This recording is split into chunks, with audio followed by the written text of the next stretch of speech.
Welcome to Influential Entrepreneurs, bringing you interviews with elite business leaders and experts, sharing tips and strategies for elevating your business to the next level. Here's your host, Mike Saunders. Hello and welcome to this episode of Influential Entrepreneurs. This is Mike Saunders, the Authority Positioning Coach. Today we have with us Lance Graulich, who's the founder and CEO of Ion Franchising. Lance, welcome to the program. Well, thank you, Mike. Thanks for having me. You're welcome. So, hey, I'm excited to talk to you because every single episode that I watch of Shark Tank, it seems like every few the franchising concept comes up. So I want to talk about that from both sides of the equation. I know you work with franchisors, franchisees, and helping people on all different stages. So get us started first with giving us a little bit of your background and what led you to think one day, maybe I should start a franchising consulting firm. Well, it's especially funny you just mentioned Shark Tank because one of our brands, we have several brands where Kevin Harrington, the original shark from Shark Tank, is involved in several of our franchise brands, and I work very closely with his attorney on various projects, so that's really, really funny. So I started off, I live in Las Vegas, but I grew up in New York, born in Brooklyn, grew up in Long Island, and the quick version of my story is I thought I was going to work on Wall Street with Dad, and they were a large over-the-counter trading house, and I did throughout the summers, and when I got out of college, I realized, a lot of people would love this opportunity. And I'm not so much interested in sitting in an office at this point in my life in New York City. And I followed another relative or good friend to the family, if you will, to join his startup, if you will, TGI Fridays franchise. We started with 4 locations in Phoenix, Arizona. So I moved across the country to join him. And we built that from 4 stores within 5 years to about $225 million in sales and 65 locations. And that was sort of my apprenticeship MBA, if you will. I did a lot of restaurant and bar work in college, sort of on the unprofessional level, if you know what I mean. And but I realized looking at the TGI Fridays model in the old days when Fridays was really run very well, I enjoyed the heck out of it and said, I'm going to pursue some of this. So after 5 years with my uncle Steven, I left there. He had interest in Vegas. I came to Vegas, decided I'm going to live here. And, and then I started doing my own thing. I was doing a lot of consulting, although I was still young. And eventually I partnered with someone after I had a few jobs, but my dad, kept coaching me and said, look, I think you're unemployable. And being unemployable, you need to be an entrepreneur like your grandfathers. And that's what I did. Mm-hmm. And my first bite at that apple was as a partner and managing partner. I had equity in Krispy Kreme Doughnuts in 2 states. And with Krispy Kreme, we did incredibly well. Some franchisees didn't because they overexpanded, and we didn't. We were the second franchisee for Fridays, and I built that. I was the operator. I built that from the 1 store when I started with him to many stores in different states and $25 million a year and plus in revenue, which was a lot of fun. But, then I ended up doing Wingstop. Wingstop, a lot of people know today. I was president of the Franchise Advisory Council for Wingstop. Had a pretty awful partnership that I put together in that deal when you don't have all of your own money. Restaurants are pretty capital intense. So anyway, to cut to the chase is I love franchising. And at some point I realized, I can do restaurant franchises. I can do any type of franchise. The restaurants tend to be the most difficult for most people. But I need to help people. I need to help people because I realized I saw a lot of franchisees not doing well. And it was not because of the brand. It was because of them. They didn't have the right skills. They didn't have the right focus. You'll hear the word clarity a lot these days. I hear a lot of the experts and gurus talking about clarity. And I heard another guru talk about clarity is currency. And it really, really is. You have to understand what you're doing and why you're doing it and surround yourself with the best people. People talk about your why, and your why is incredibly important. The how is incredibly important as well. And a lot of people aren't talking about that. Yeah. And then the who is going to work for you. I talk to celebrities and athletes on a regular basis that are interested in buying franchises. And the very first question I ask them, assuming they still have plenty of money in the bank and haven't spent it, the next question I ask them is, who is going to be running your franchise? Yeah. Because it does not run itself. But who's going to do it? That's exactly right, because we know, Peyton Manning, you're not going to be behind the counter serving up pizza or burgers or whatever it might be. Yeah, exactly. Exactly. Exactly. So that's a little bit about my story, and that's how I got started. So today I help people find their perfect franchise, and I represent over 550 brands, and my services are free. Neat. I get paid by the brands. You get paid by the brand because they want you to find them people, and the people want you to find a good deal, and everybody wins.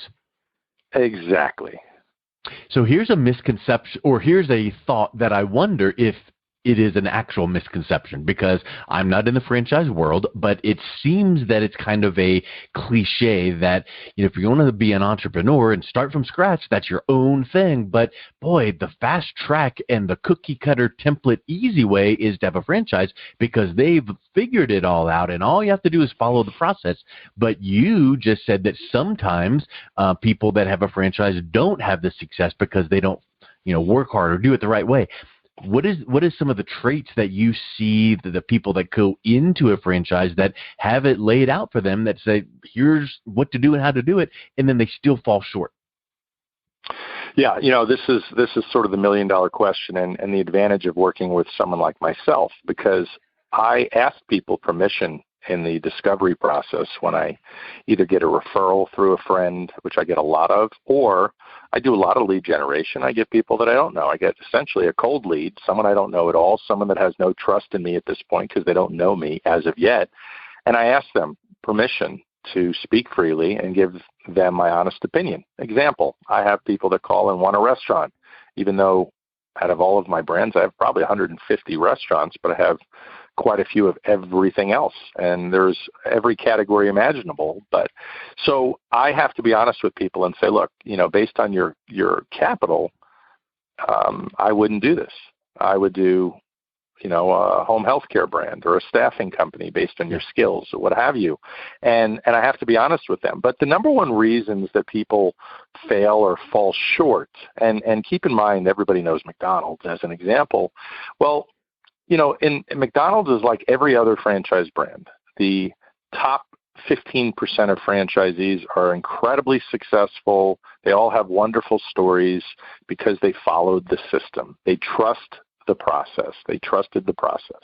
And the bottom 15% are the ones that didn't make it. Now, perhaps they didn't run it right. They hired an initial operator that wasn't very good. I can tell you, when I joined Krispy Kreme, part of the reason I joined them after their first store is I was very successful as a food and beverage director prior, even though I didn't love it. I was looking still to do my own thing. But they had an operator that wasn't managing labor properly, wasn't really creating a wonderful culture for the team. And so he was doing more harm than good. And when he was gone and I took over, now I've done this a lot, so I know what to fix. If you get with a great franchisor, doesn't matter if it's a small company or a large company, but part of the interview process, if you will, the validation of selecting the right franchise for you, and I do help with this, is understanding the leadership of the company that you're joining and how their mentorship program works, in addition to validation with their franchisees. The beautiful part about franchising is you get to model success. If you see and speak to a lot of people that are successful, that tell you, oh my gosh, I'm making money hand over fist, the support is fantastic, then follow their best practices. And again, like at Wingstop, I was president of the Franchise Advisory Council. So I got to drive. I was in that driver's seat with that steering wheel, listening to franchisees. And some had purchasing issues in their area. They were the first location in Idaho, as an example. That was a real story. They couldn't get their products on a regular basis, or they were shorted products. And, look, there's problems in every business, but as you've heard before and everybody else listening has heard before, you're certainly not You're in business for yourself, but not by yourself. You have somebody that's helping you.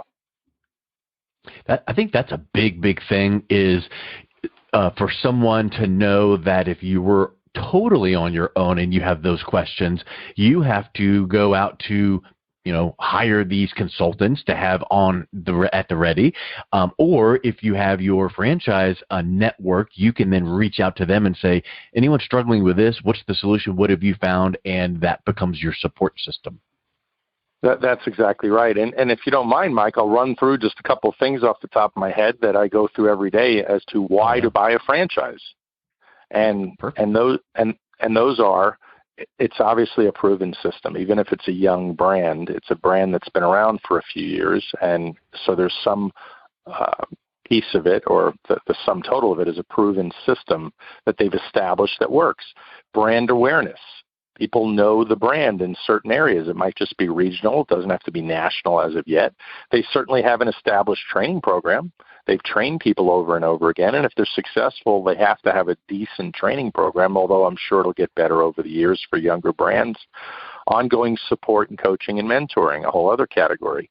Another big one is the vendor relationships that are set up. I have a wellness brand, an IV infusion brand. They have 17 different vendors. But what they've done is they brought all of that in-house to a central warehouse, and they ship out for the franchisees. So they only have one delivery. And it took them years to come up with that sort of information. And another one is exit strategy. Franchises can be sold easily. There's a market for that, 3 to 5 times your EBITDA number, your cash flow. If you're an independent restaurant, it's hard for people to value and understand what you are and what the future could hold. And then the ongoing R&D, that's valuable. And then the last piece you already mentioned, marketing and advertising and PR support. I have some brands that are hugely powerful on social media.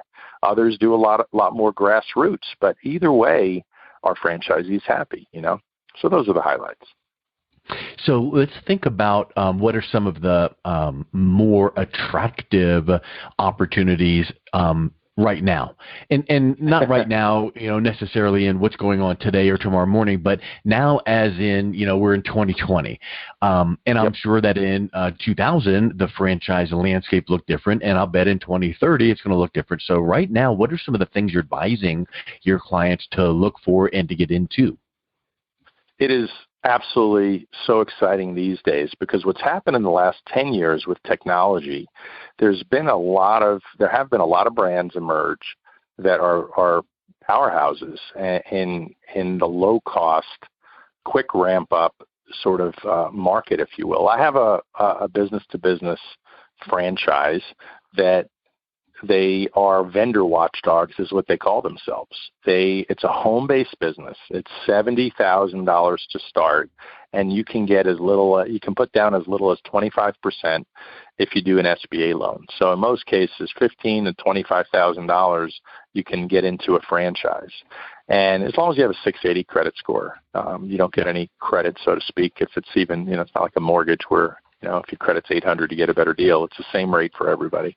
Yeah, and the bottom line is that this particular brand, it's just business to business, and the old, you can go face to face, you can go virtual sales calls, and you're going to fall out of your chair when I tell you this, but through their validation process and written documents, they actually have evidence that they have several franchisees that net more than $1 million a year. Wow. Now, I tell people, would you be happy if you invested $70,000 to make $200,000 a year? And they're jumping out of their seat. Yep. So what if you made $300,000 to $500,000 a year? How hard do you want to work? So again, in my equation of, you call it the top 15% in that particular brand, they're probably making between $500,000 and over $1 million. And it's a home-based franchise. Let's talk about home health or home health care. Huge market. Multi-billion-dollar market. It's going to be growing and going straight up for the next 30 years. People are living longer. There's going to be more 85-year-olds, 30 years from now, and everybody wants to stay in their home. And this is companion care. It's not even medical care. And huge growing market. Commercial cleaning, something that's not terribly skilled, but there are master franchise territories for $98,000. You can get an entire territory and operate some of it and resell the other as part of a master territory. huge way. I mean, I have master franchise territories. One territory that costs $98,000. The average volume for the territory is $2.8 million with nice margins. So there are. I mean, it doesn't end. We have, at the micro level, 400 different categories. And what's sweet, though, is because those sound wonderful, and anyone would go, well, I want to learn more. But isn't there a need for a match between your skill set, your passion, your why, and that franchise? Because, for instance, just saying you could invest X and look at some of these bigger numbers, that you could get into that and be hating every minute of it because I just don't like whatever the one is. So where does that play in? That's such a perfect, timely question in this conversation. So on my website, I have a free assessment that is a bit science, and basically it's going to determine what brand or industry that you're most compatible with based on leveraging your skills, and the other piece is mindset. What is your risk tolerance? How big is your comfort zone, or how small is your comfort zone? There are people that get involved in young franchise brands. I have an incredibly hot franchise with one location. And I have an enormous list of people that want franchises. We don't have enough time for that answer, but the short answer is 7-8 million people are following their Instagram posts. They're one of the hottest restaurant concepts I've ever seen. They have one location, and by the way, even these days, their sales haven't gone down at all. I mean, talking rock solid, regardless of the season, and it's hard to come by. And customers tend to become franchisees because they can tell what a good thing is. Yeah. And that's the beauty of franchising. To your point, you can almost do anything, even if you had no experience in the past. Now, the exceptions are, there are some businesses that do require sales ability. And you don't have to be like a used car salesman, but you have to like talking with people. You have to have good interpersonal skills. And if you don't, going on those sales calls is going to not fit you well. It's going to be difficult to get up in the morning. But there are plenty of people that, focus and do it. I mean, that's just how it goes. You're in your own business now, and there's a lot of things that a lot of people don't like to do. A lot of people don't like to do their accounting and book work, so hire a bookkeeper. Find out who is for you to do that work. But if you're the one that does not like accounting and bookkeeping, and you were pitched a franchise that had just spectacular numbers, that would be insane to go sign me up, because you just don't, it's just not in you. So I think that's such a big thing you mentioned is the mindset, and take that assessment and go, somehow, some way I'm being shown as having a tendency toward this, sector or industry. And then now let's dive in deep and then look at some opportunities. And then when you look at the day-to-day, you can kind of, future pace and envision yourself as, well, here's what I would be doing day-to-day. I could do that, and that would really make me excited. And then now there's that perfect fit. That's exactly right. I can give you another example. Recently, a gentleman came to me that was with a major rental car company for 28 years, one of the best performing rental car companies. And he helped build that company straight out of college for 28 years, was very successful, made a lot of money. And now he wanted to do something he really enjoyed, but still wanted to make money. And it was funny. What came out in our conversation was, Lance, look what I've been doing for 28 years. I'm in the rental car business. That's not really exciting. It's not a sexy business. So I could pretty much do anything. But what I learned from him and what the assessment determined is the training and the mentorship and the motivational piece of his business with his team, with his people, is what he truly loved. And believe it or not, I found him a franchise that fits him perfectly. And he signed. He's ready. He's already doing it. Neat. So let's now flip it around to the other side of the equation. And we mentioned Shark Tank a little bit ago. Let's mention the profit. And it seems like every other episode, Marcus Lemonis is going, hey, we can make this our flagship location, and then now franchise whatever the concept is, Greek or whatever it is. So what about the people that have a successful business? Sure, they can be polished up here and there and fine-tuned. Any business can. But what about the people that come to you and say, I think my concept could work to be a franchise, but I have no clue where to start? You another great question, Mike. You mentioned earlier the misconceptions about franchising. I was on a group conference call in a mastermind group recently, a very small group. There was a very successful lady in New York who has an educational company, and she's making a lot of money, and she's tired, and she still wants to expand, but she doesn't necessarily know how. She can't clone herself anymore. And I said to her, Anna, guess what? You can franchise, and I could set it up for you. I have an entire team that sets successful businesses up to franchise. And I do webinars on that. So if anybody listening is interested in setting up their independent business or even just wants to know more about it, I spoke to a gentleman the other day in the car business, maintenance business, and he does something quite unique within that sector. And he's not ready yet, but I told him how to do it. He was through a referral, and we're staying in touch. And when he's ready, he's coming to me, and my team will set him up with our franchise attorneys, put all the documentation together. Within 90 days, you can be franchising. Yeah. Wow. Because it just seems to me like there is, again, that misconception of what enormous, insurmountable process, uphill struggle to do this. And if someone has a resource where it's like done for you and done with you, because it's never like poof, here it all is, but it's done with you, you can go along the process without worrying that you don't know what you're doing. Yeah, absolutely. We will walk them through. It is exactly the combination of done for you and done with you. We will give you homework. We will have follow-up calls to determine certain things. We have one person on our team that handles the business planning strategy part. I mean, we have somebody that handles every little piece that's an expert in each piece of the puzzle. And then myself and my other partner, Chris, will oversee the entire process and make sure that they come out with an amazing product. The beauty of franchising is, let's say you don't want to have master franchises. You can do that in the second year. You don't have to do it in the first year. I mean, there's different strategies to what your area development deals look like. Some brands only want to have single units, and that's kind of the minutia of it. But I always go back to, Mike, the franchisees, the independent business owners. And I say, look, I know it feels like it's drinking out of a fire hose, but here's the good news. Remember when you started your business in the first place? What was your original vision? How much tougher was it for you in the earlier stages than you initially thought? Well, that's all this is. This is just paperwork.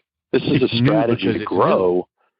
Yep, it's new, and this is a strategy for you to grow, quite honestly, in the easiest fashion possible. You just need to have a profitable brand, a great system, preferably something really proprietary that you're franchising. And that could be a system, or that could be software.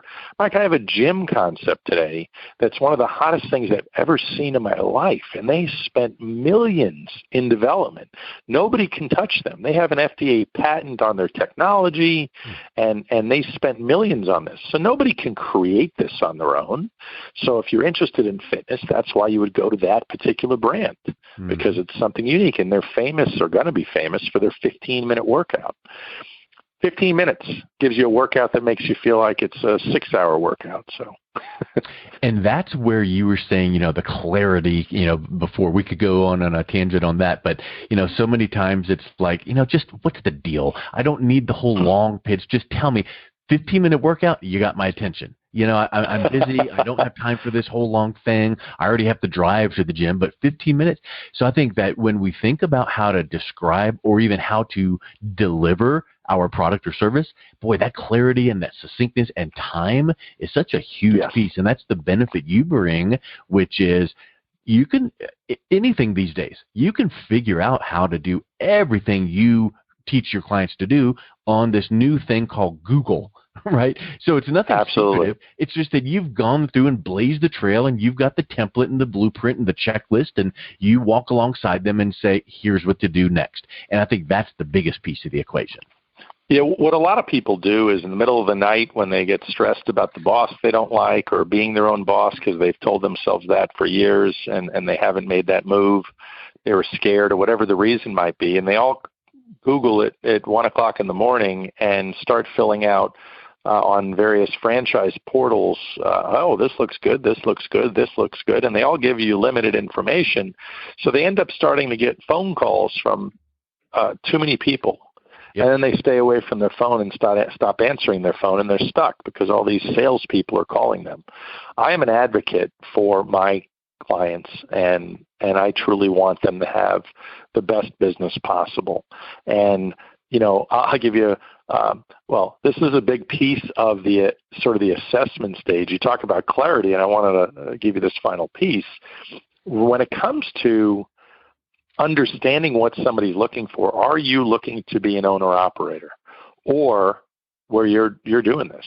Or are you looking for an executive level or absentee-owned business where you can hire a manager and maybe work when you want to work, but you're not really 100% tied to the business? Like I have a salon brand, you can be completely absentee-owned. I have restaurant brands, you can be completely absentee-owned. So in order for people to, have clarity, I need to understand where they are starting so I have clarity to help them in the best way possible. And then, basically things start to match up appropriately, as you can imagine. Okay, well, here are the 300 brands available to you in that area, and let's narrow it down even further. Well, it's kind of like having a realtor. Hey, I want to buy a house. Great. How about this one? Nope. This one, nope. This one, nope. You got to know what you want. Do you want 3-bedroom, 2-bath? Yep. You got to know where to start, and then now we start dialing it in. So, yeah, you got to know what you want, why you want it, what your life would look like, should look like when you are in the situation, and then you can then start, guiding them that way. So let's wrap up, Lance, with what's the best way people can reach out, maybe take that assessment, connect with you, and see if there could be some franchise opportunities for them. Yes. So Ion Franchising, ION, franchising.com is my website. The free assessment is there. And then in addition, you can find me on Instagram, Facebook, LinkedIn. It'll be under my name, Lance Graulich.